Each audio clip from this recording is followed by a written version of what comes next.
भाई इससे चल रहा हो और गहमा गहमी ना हो, ऐसा हो ही नहीं सकता है।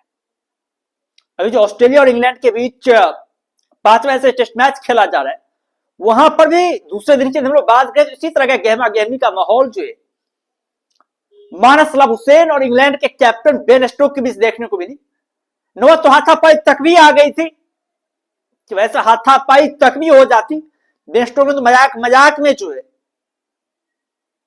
मानस सलाम हुसैन को पकड़ भी लिया था। बाय द वे सब कुछ ठीक हो गया अंत तक और फाइट वाइट नहीं हुई। फाइट का रीजन क्या था? जैसा अमूमन आमतौर पर होता रहता है कि भाई साहब पहले दिन भी हुआ था कि भाई पूरा पूरा जो है पूरे दिन का खेल खत्म नहीं हो पाया था लाइट्स की वजह से। दूसरे दिन भी यही समस्या आ गई थी कि यार मतलब फ्लड लाइट्स जो था उसकी रोशनी थोड़ी सी खराब हो चली थी। तो अब मानस सलाम हुसैन का सेटल हो चुके थे, अच्छी खासी बल्लेबाजी कर रहे थे और कुछ ही समय बचा हुआ था गेम में। तो मानस सलाम हुसैन का सोचना यह था कि भाई साहब कैसे करके भी जो है ना वो आज के दिन को हम बिता दें और फिर कल से आकर के फ्रेश मोड में बल्लेबाजी करें, जिसके लिए मानस सलाम हुसैन छटपटा रहे थे। उन्होंने मतलब इंजरी का बहाना भी किया, कई बार गेम को टालने की भी कोशिश करी, नहीं खेलने का बहाना भी बनाया। ये बातें बेन स्टोक को अच्छी नहीं लगी।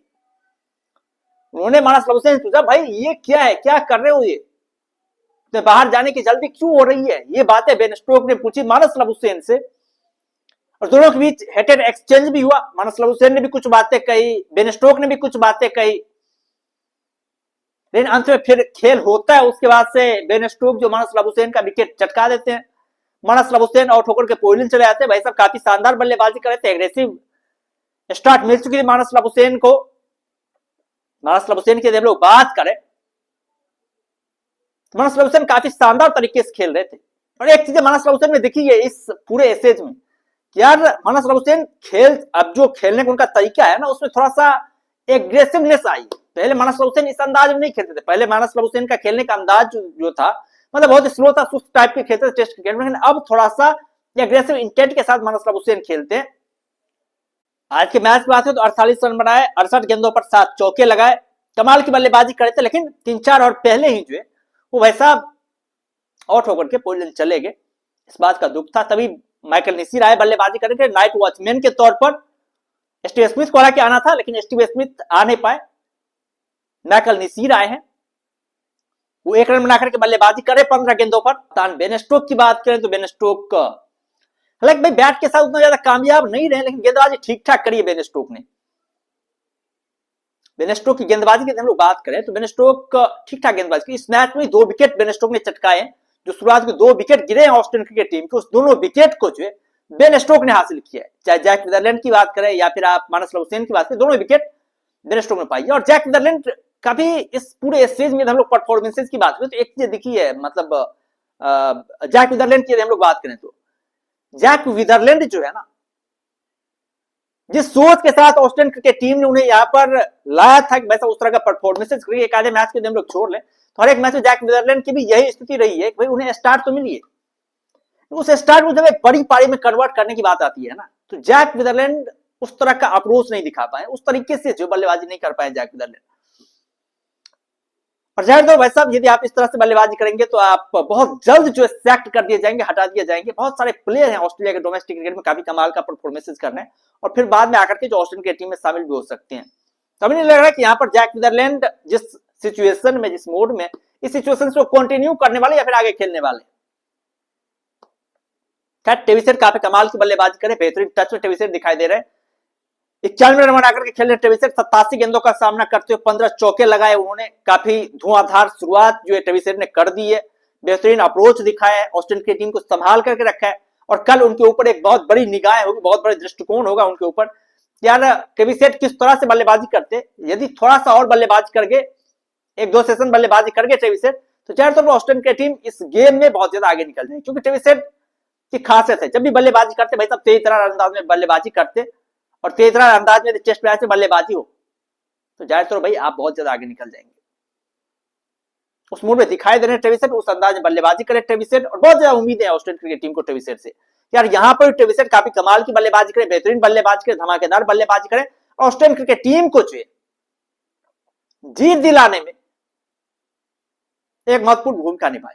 हालांकि इंग्लैंड क्रिकेट टीम पुरजोर कोशिशें करिए, बेन स्टोक लगे हुए हैं, कमाल गेंदबाजी हो रही है। अब देखना दिलचस्प होगा कि वैसा इंग्लैंड की टीम किस तरीके से कल के दिन की शुरुआत करती है। सबसे पहला काम तो भाई साहब ये करना पड़ेगा कि जल्दी से जल्दी ट्रेविस हेड को आउट करना पड़ेगा, क्योंकि ट्रेविस हेड जितना देर तक विकेट पर टिकेंगे, जितनी देर वो बल्लेबाजी करेंगे, जाहिर तौर पर उतनी ही ज्यादा मुश्किलें जो है इंग्लैंड के टीम के लिए पनपती हुई दिखाई देगी। तो सबसे पहली क्या है, पहली चीज क्या है कि भाई सबसे पहले आपको ट्रेविस हेड को आउट करना पड़ेगा, उसके बाद से आपको दूसरे विकेट को, दूसरे तो भाई फिर उसके बाद से आप फटाफट विकेट ले सकते हैं। ट्रेविस हेड सबसे ज्यादा इंपोर्टेंट, सबसे ज्यादा इंपोर्टेंट जो है ट्रेविस हेड ही होने वाले। इंग्लैंड की तरफ से नए गेंदबाज मैथ्यू पोर्ट्स, उनके पास भी एक जबरदस्त अवसर है कि भाई साहब वो भी अपना रिदम दिखाते हुए, अपनी स्किल सेट दिखाते हुए इंग्लैंड क्रिकेट टीम में अपना जगह पक्का करें, और इससे बड़ा मौका और कुछ हो नहीं सकता है अपने आप को दिखाने का, अपने आप को पुशअप करने का। क्योंकि भाई स्टेज एक बहुत बड़ा मंच होता है इंग्लैंड के प्लेयरों के लिए या फिर ऑस्ट्रेलिया के प्लेयरों के लिए, क्योंकि यहाँ बहुत सारे ऑडियंस होते हैं। यहाँ पर यदि आप अपने आप को शो अप कर पाते हैं, आप अपने आप को दिखा पाते हैं, तो जाहिर तौर पर आपका फ्यूचर जो पूरी तरीके से उज्जवल है। तो मैथ्यू पोर्ट्स, इनके ऊपर बहुत ज्यादा निगाहें, बहुत उम्मीदें मैथ्यू पोर्ट्स के ऊपर। इन्हें गस एटकिंसन की जगह पर जो टीम में शामिल किया गया, लेकिन किस तरह का परफॉर्मेंसेज करते हैं, कैसे अपने आप को शो अप कर पाते हैं, कैसे अपने आप पुशअप कर पाते हैं, ये देखना काफी दिलचस्प होने वाला है।